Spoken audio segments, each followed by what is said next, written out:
Hello दोस्तों, स्वागत है आपका अपने ही यूट्यूब चैनल किस्से कहानियों की ऑडियो लाइब्रेरी पर। अभी हम सुन रहे हैं मुंशी प्रेमचंद्र द्वारा रचित उपन्यास प्रेमाश्रम का भाग 40। तो चलिए सुनते हैं आज का भाग। इस शोकाघात ने लाला प्रभाशंकर को संज्ञा विहीन कर दिया। 2 सप्ताह बीत चुके थे पर अभी तक घर से बाहर न निकले थे। दिन के दिन चारपाई पर पड़े छत की ओर देखा करते। रातें करवटें बदलने में कट जाती। उन्हें अपना जीवन अब शून्य सा मालूम पड़ता था। आदमियों की सूरत से अरुचि थी।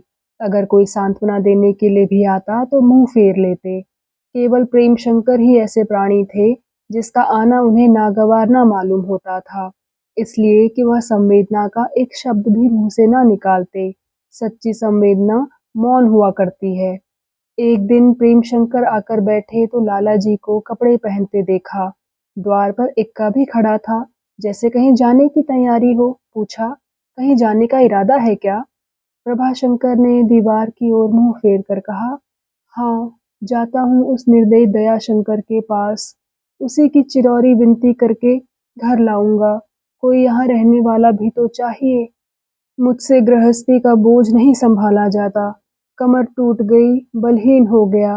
प्रतिज्ञा भी तो की थी कि जीते जी उसका मुंह ना देखूंगा, लेकिन परमात्मा को मेरी प्रतिज्ञा निभानी मंजूर न थी। उसके पैरों पर गिरना पड़ा। वंश का अंत हुआ जाता है। कोई नाम लेवा तो रहे। मरने के बाद चुल्लू भर पानी को तो ना रोना पड़े। मेरे बाद दीपक तो ना बुझ जाए। अब दयाशंकर के सिवाय और दूसरा कौन है? उसी से अनुनय विनय करूंगा, मनाऊंगा, आकर घर आबाद करे। लड़कों के बिना घर भूतों का डेरा हो रहा है। दोनों लड़कियां ससुराल ही चली गई। दोनों लड़के भैरव की भेंट हुए। अब किसको देखकर जी को समझाऊं?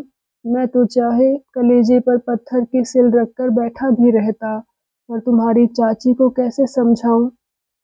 आज 2 हफ्ते से ऊपर हुए उन्होंने दाने की ओर ताका तक नहीं। रात दिन बस रोया करती हैं।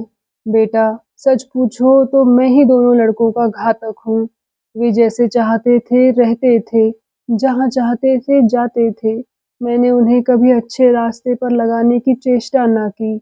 संतान का पालन कैसे करना चाहिए, इसकी कभी मैंने चिंता न की। प्रेमशंकर ने करुणाद्र होकर कहा, इक्के का सफर है, आपको कष्ट होगा। कहिए तो मैं चला जाऊं, कल तक आ जाऊंगा। प्रभाशंकर बोले, वह यों न आएगा, उसे खींच कर लाना होगा। वह कठोर नहीं, केवल लज्जा के मारे नहीं आता।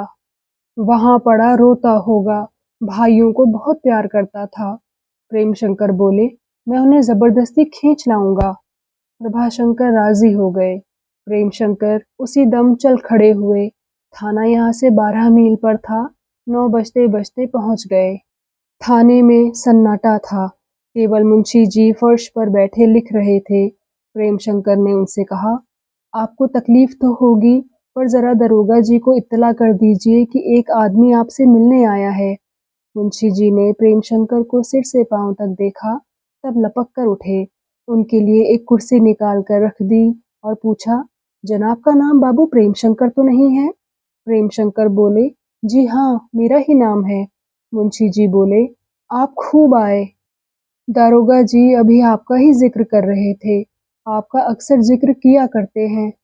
चलिए, मैं आपके साथ चलता हूँ। कांस्टेबल सब उन्हीं की खिदमत में हाजिर हैं।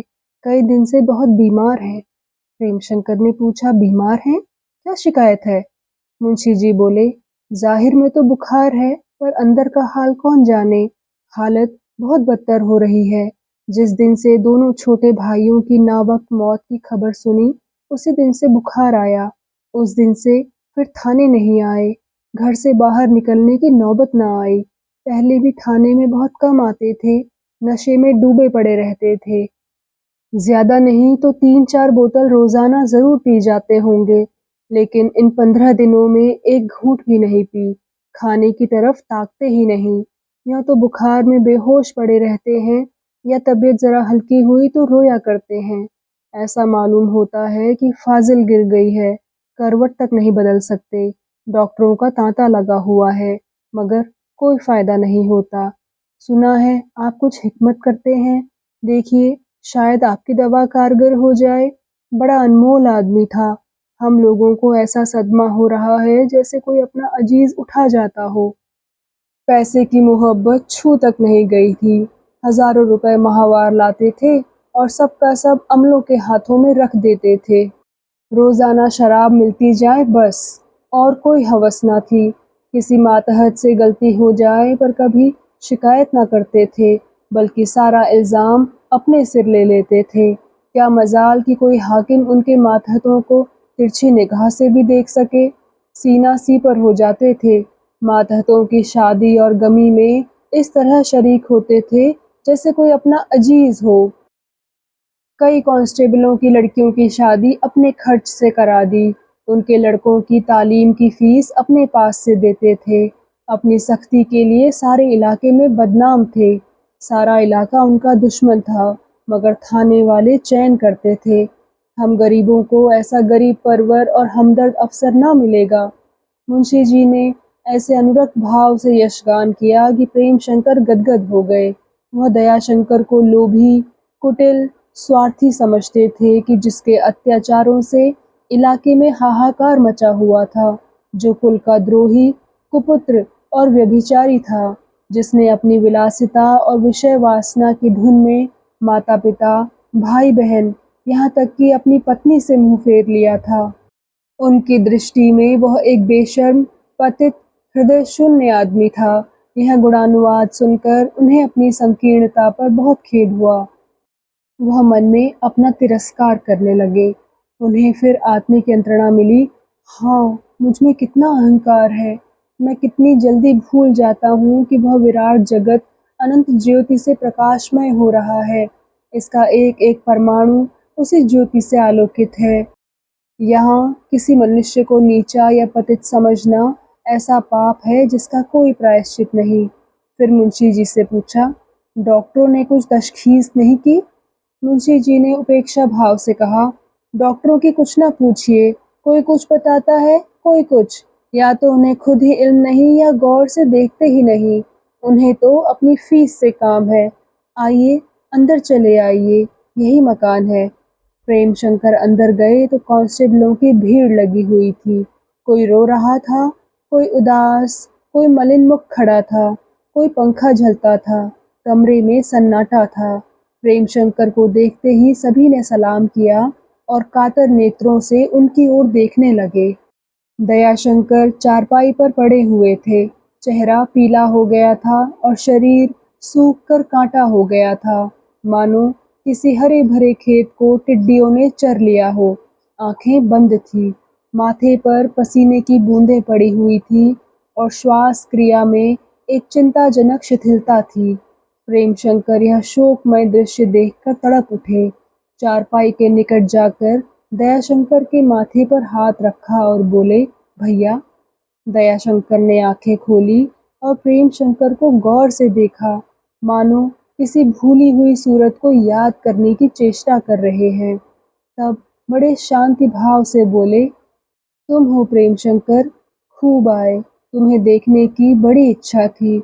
कई बार तुमसे मिलने का इरादा किया, पर शर्म के मारे हिम्मत ना पड़ी।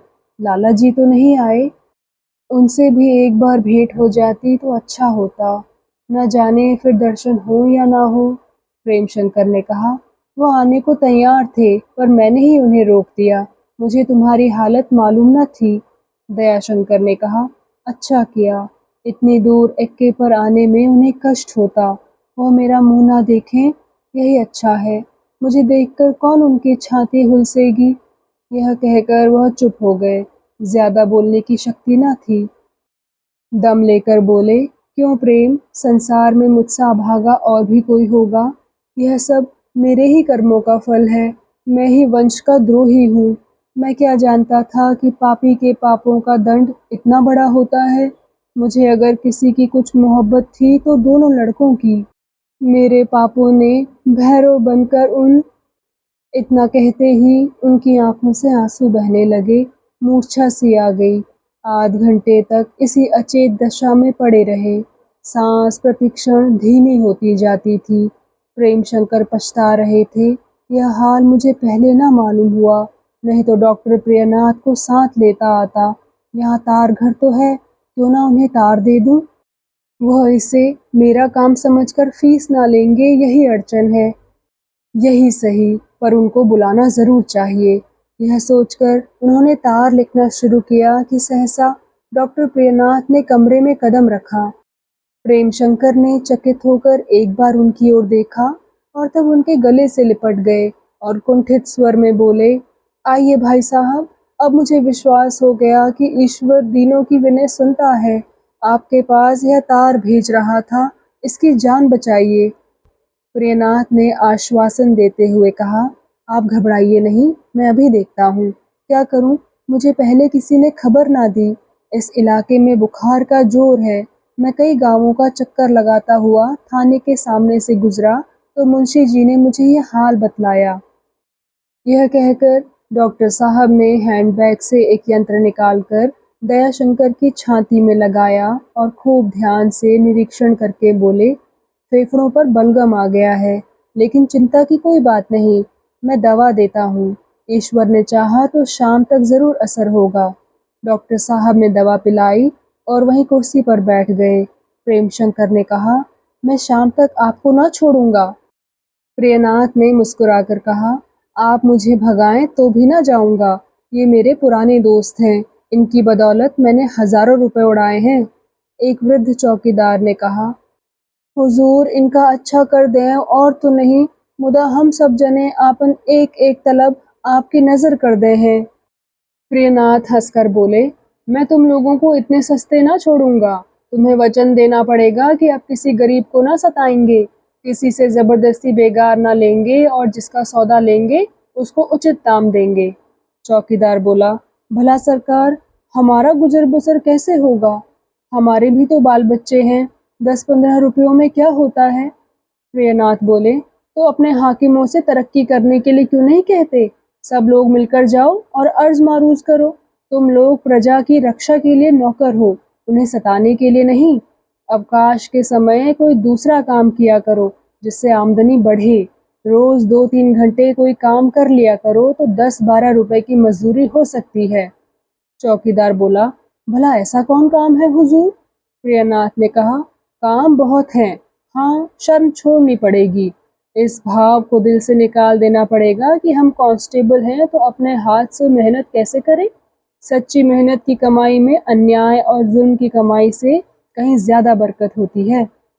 मुंशी जी बोले, हुजूर इस बारे में सरकारी कायदे बड़े सख्त हैं।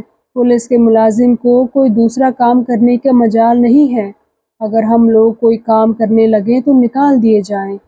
प्रियनाथ ने कहा, यह आपकी गलती है।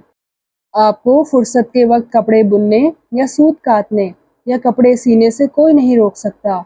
हाँ, सरकारी काम में हर्ज ना होना चाहिए।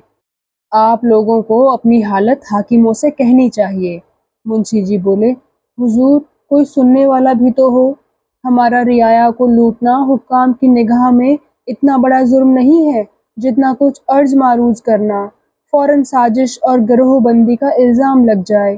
प्रियनाथ ने कहा, इससे तो ये कहीं अच्छा होता कि आप लोग कोई हुनर सीखकर आज़ादी से रोजी कमाते। मामूली कारीगर भी आप लोगों से ज्यादा कमा लेता है। मुंशी जी ने कहा, हुजूर यह तकदीर का मामला है। जिसके मुकद्दर में गुलामी लिखी है वह आज़ाद कैसे हो सकता है। दोपहर हो गई थी।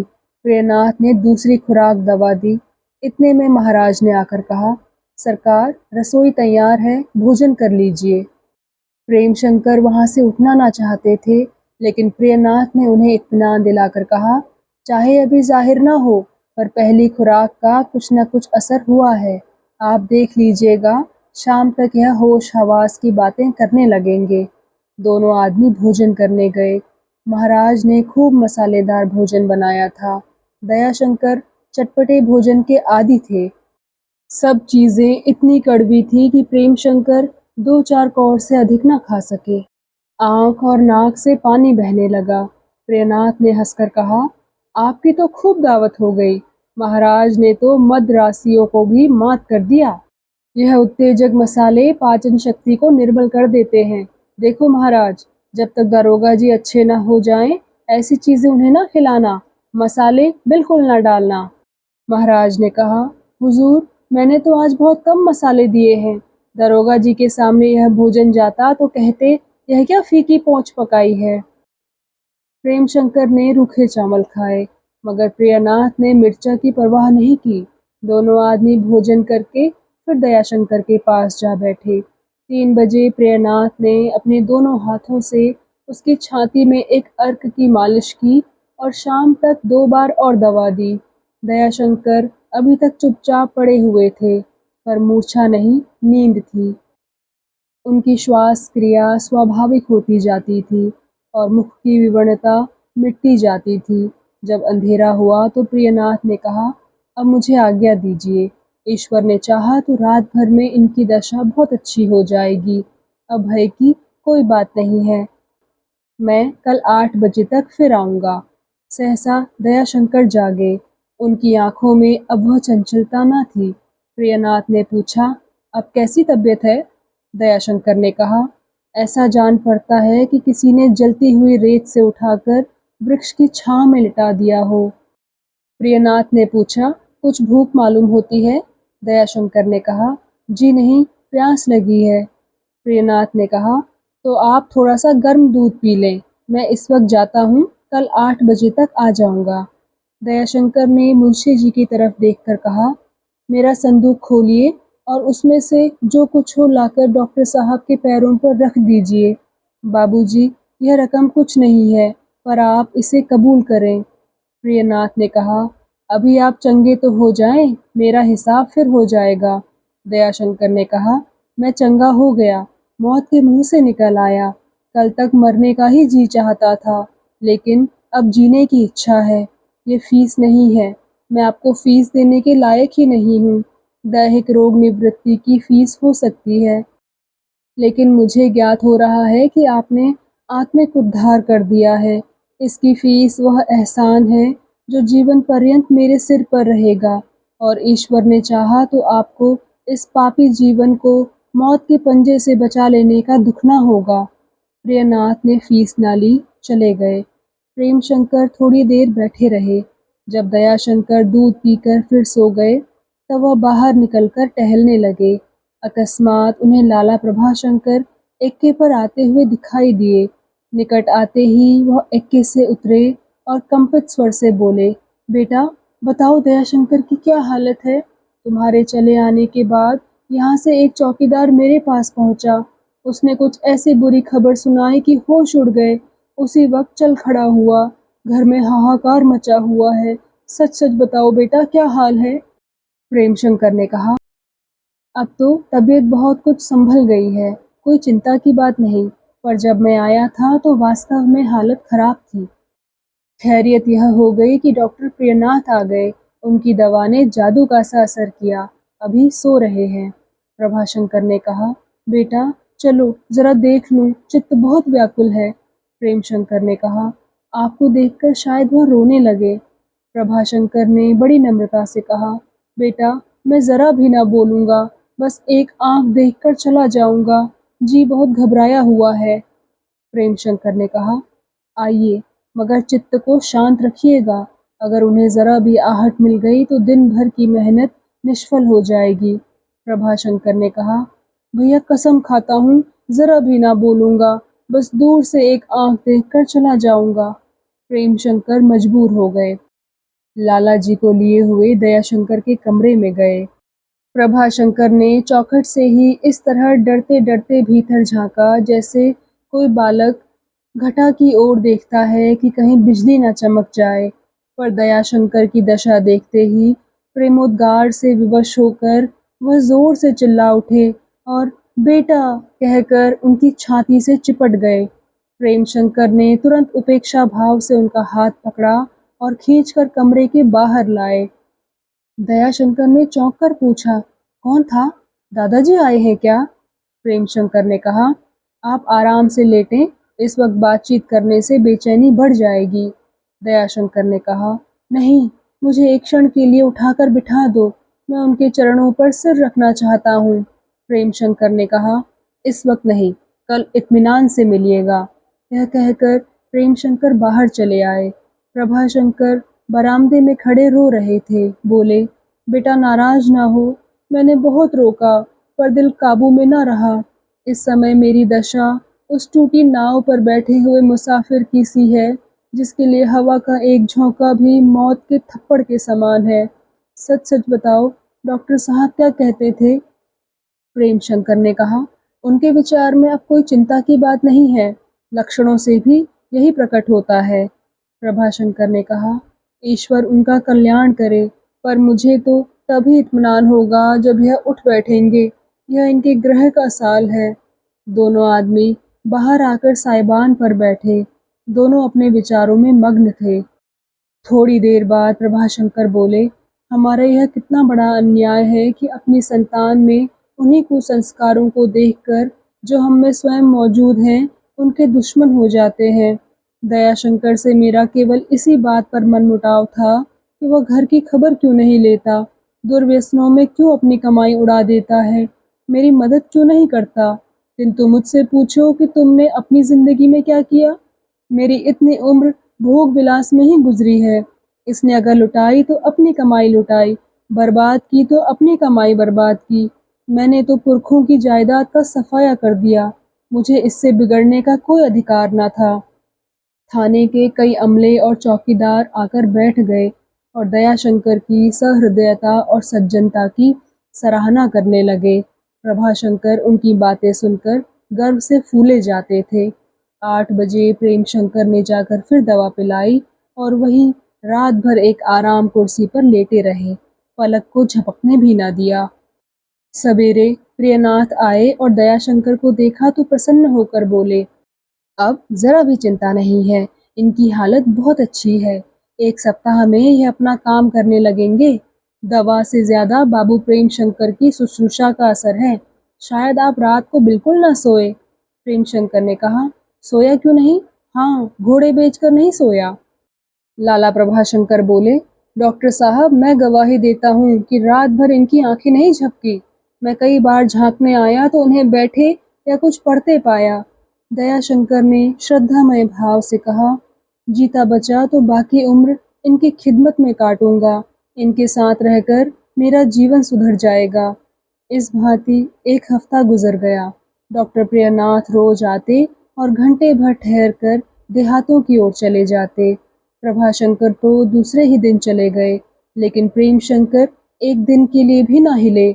8वें दिन दयाशंकर पालकी में बैठकर घर जाने के योग्य हो गए। उनकी छुट्टी मंजूर हो गई थी। प्रातःकाल था। दयाशंकर थाने से चले। यद्यपि वह केवल 3 महीने की छुट्टी पर जा रहे थे, पर थाने के कर्मचारियों को ऐसा मालूम हो रहा था कि अब इनसे सदा के लिए साथ छूट रहा है। सारा थाना मील भर तक उनकी पालकी के साथ दौड़ता हुआ आया। लोग किसी तरह लौटते ही न थे। अंत में प्रेमशंकर के बहुत दिलासा देने पर लोग विदा हुए। सब के सब फूट फूट कर रो रहे थे। प्रेमशंकर मन में पछता रहे थे कि ऐसे सर्वप्रिय श्रद्धेय मनुष्य से मैं इतने दिनों तक घृणा करता रहा। दुनिया में ऐसे सज्जन, ऐसे दयालु, ऐसे विनयशील पुरुष कितने हैं जिनकी मुट्ठी में इतने आदमियों के हृदय हों, जिनके वियोग से लोगों को इतना दुख हो। तो दोस्तों, कैसा लगा आपको आज का भाग? कृपया कमेंट सेक्शन में आकर ज़रूर बताइएगा। और अगर आपने अभी तक इस चैनल को सब्सक्राइब नहीं किया है तो कृपया सब्सक्राइब भी ज़रूर कर लीजिएगा। मैं मिलती हूँ आपसे इसी कहानी के अगले भाग के साथ। तब तक के लिए धन्यवाद।